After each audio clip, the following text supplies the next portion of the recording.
yonna gye musizira okubeera nga te mugomerera Fad Prodigy azije mabegawo emizindalo nyogera okubeera nga te mbabuuzaako abalabira mu ggwanga Uganda abeefiriza kaddata noga nti kino Fad kyanabataddeyo nja kubeera omu ku bantu abajja okusooka okubeera nga te bakifuna. Thank you so much muli kubeera nga te musubscribinga ate muwatana okubeera nga te musubscribinga make sure nti mukikolako ate notification bell kali awe bali kajja kubeera nga kakwalatinga nti amawulire kikabo ekiti ojja kubeera nga te tojja kubeera nga ogasubwa.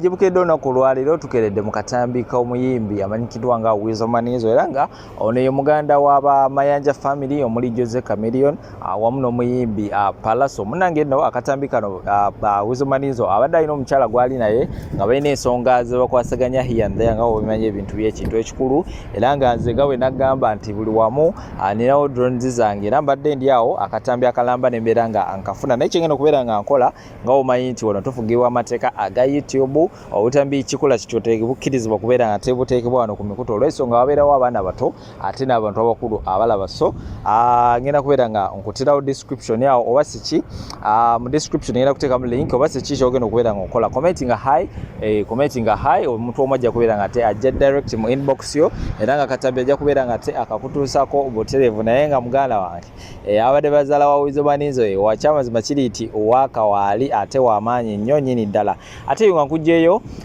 ensonga za NSSF yavuddeyo nti bankuba kiye munna mwenna abali eyo buli omu gyali oba oli mu nsi ki oba oli mu nsi ki as long as sente zo ziweereza mu ggwanga Uganda kye basizo ne bagamba nti sente zammwe tugenda kubeera nga tetuzisolozaako ekitundu era nga bw'omunawo musindika sente zigenda kubeera nga ziyita direct mu NSSF so kintu kyokubeera kitegeeza nti buli wona osindika sente kageze nti osindise emitwalo nga 10 eje Uganda kujja kuba ka percentage akagenda direct mu NSSF era nga bavudde ne bagamba nti tugenda kubeera nga tetubasavingira sente zammwe ku mpaka tugenda kubeera nga tetubasavingira sente zammwe jigida nti NSSF kyekitongole ekitereka sente z'abana Uganda era nga bakigabibwa bwoba okaddiye akasente ko kano kakuyamba okubeera nga te ogenda n'okajjayo kona ko wasavinga n'aba NSSF era ne babeera nga te bakakuwa so ensonga nno zikutte wansi ne waggulu era nga nina obutambi maaso obwengenda okubeera nga te nkuterawo ku nsonga eno bwongera okubeera nga te bukakasa ku nsonga eno n'ebirala bingi nnyo as usual video etandika da like binga ote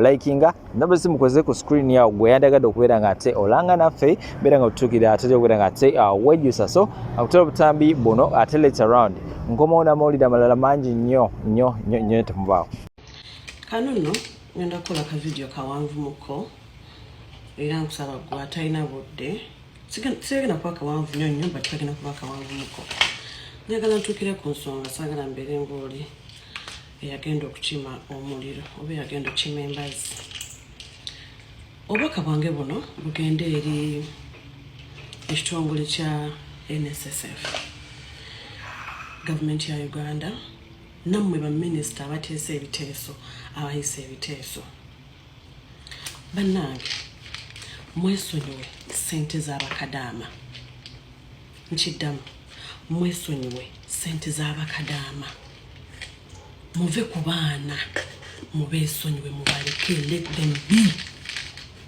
kasooke mbabuuze lwaki okamente gy'otawa biwata ani yatuddaawo n'ateesa mbu kati ate omusimbi gwa kadaama oba omusaala gwa kadaama gwena kuyita mu NSSF gutya how why when like seriously why you people mwagala okukama abantu bano mwagala otukama nga temutuwa biwata kulya gavumenti ya Uganda onoonyonta munansi paka ddi mbuuza bubuuza ndi mukakamu nnyo era mbuuza nsaba kunyamakula mumpe ku answers koza mazima gali nti ebibuuzo bingi naye ansa ntono ddala bantu mmwe why are you so selfish mutudde muzi office muyisa ebintu bino mwe mulina abaana bammwe mulina family zammwe you have no idea kadaama kikyayitamu okukola sente nga n'omusolo gwe muzibigika gwe muzisalako at the end of the day mungi muzibu naye mutudde mugamba sente za kadaama ziyite mu NSSF ziyite mu NSSF anaazifuna ddi nga n'abo abaaziterekayo lese abasomesa tebazifunanga abaakaddibwa ne bawummula tubalina abasomesa nga basomesa ne bakaddiwa ne bawummula nga babaterekera NSSF kuza omusomesa NSSF agaako automatically ku musaala gungamba baba government nga nabo bali awo basimba obuggo mwaka ku mwaka day in day out temuziba wanga. You people, you should stop being selfish. Stop it. Stop it. Emabega kawo bakadama badde bakaaba nga betaaga obuyambi bwa gavumenti abaana bafa.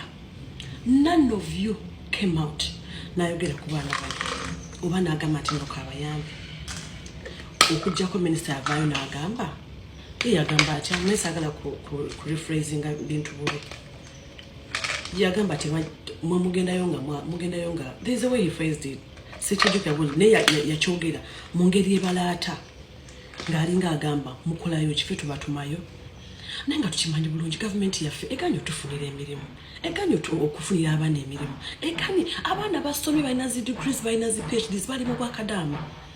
On top of that mubanyonyose omusaala sente ze bafuna okuziweereza Uganda zituuka tezikyawera kati mwagala nti baziweereze baziyitemu NSSF.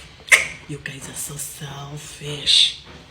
Mwagala kwekusa mweka mutudde mulagira muwe ebiragiro muyise ebiteekateeka nnyini.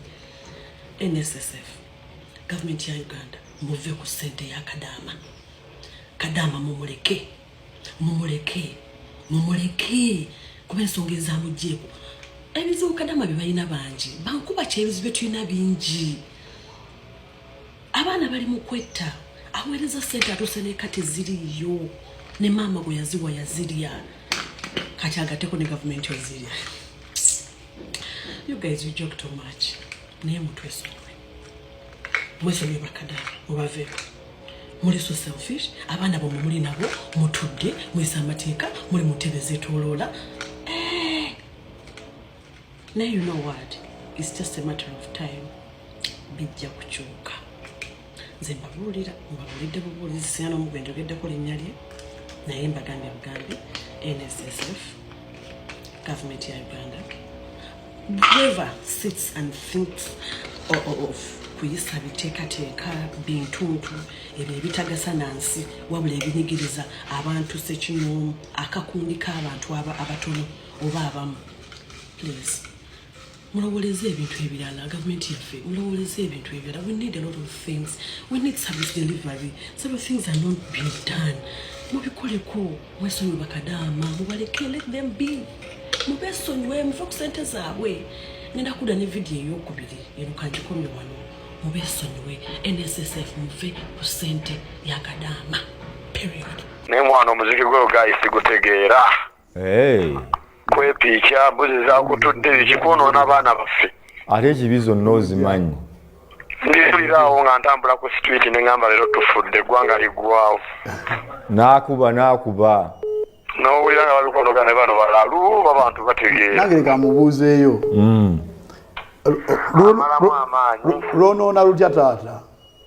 Nyimba mbi nnyo eggwanga lyaffe lifudde liweddewo. Abantu bayimba byakisibu. Kibi ki ekirulimu? Ebibi bingi nnyo. Nga ki? Kati kwepiika byebiki? Kwepiika kitegeeza ki? Gomanyi kitegeeza ki? Nebuuza kuba ndi musajja Muganda sibitegeeza. Tomanyi kyekitegeza? Kitegeeza kwekuba bifaananyi. Kwekuba bifaananyi? Kati gwe ng'otulina mweza sitoyeza ebifaananyi. Ebifaananyi kanaawe muyimbe ennyimba ezirimu n'owulira basebatta nga bayimba n'olumirwa. Ne bayimba lulimi kigambo kisebatta. Kanaawe basajja bayimbye ennyimba babasudde. Nnyimba ki ate kati nze basudde.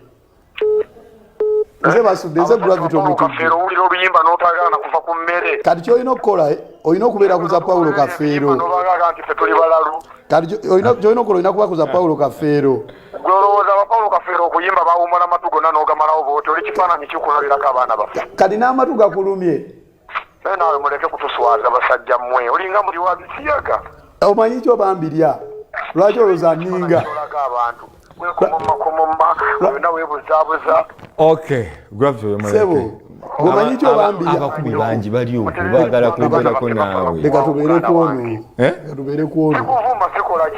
Era nkimanyi tovumye ayogedde kyawulira. Oyogedde endowooza yo. Oyogedde endowooza naye abayimbi tuli bangi. Gwoba osobola owuliriza Paulo Kafeero kasita Paulo Kafeero waali ennyimba za Paulo Kafeero weeziri eza Sebatta weeziri kati awo ng'owuliriza eza King Saha nga Gravity oluvaako ng'owuliriza King Saha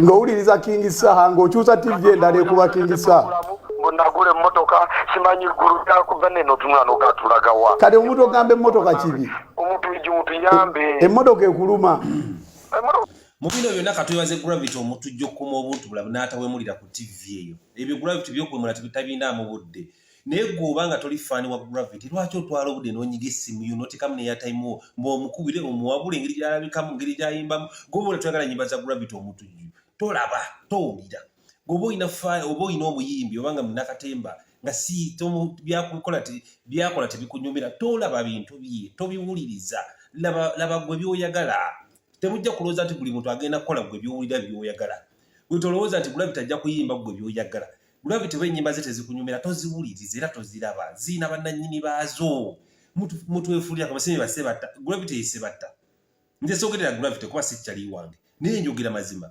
mutujjeeko akamanyiro mu bafaani abeefula bafaani mutujjeeko akamanyiro abeefula nti mutegeerera abalala oli ebintu byakola ebibanga nga tebikunyumira tobiraba era tobiwuliriza birekera abalala wetolowooza nti ajja kukola gwe ebikusanyusa buli muntu tasobola kukola bintu bisanyusa abantu bonna bamalayo mu nsi era Gravity kati ng'anoonya ekisajja ng'ekyo ng'akikuba nga mugamba nti Gravity alina empisa embi kamanyiro ng'ondi ku TV bankyazizza gula okuba tonjagala ng'okuba simu mbonvumirako onnangirirako mbompabula kasasiro mutujje nga kakamanyiro mwe bantu mwe byenkola emba tebikunyumira tobiraba tompuliriza tokomentinga tolayikinga birekere bannannyini baabyo ne Gravity bwali nnyimba ziba tezikunyumira toziraba toziwuliriza zirina bannannyini baazo abalina ziwuliriza gwe genda owulirize basebatabo genda owulirize ezibasi duniya simanyi genda owulirize ebyo biyimbayimba byebyo byekisibe muwulirize eyo gulo omulembe gwakyuka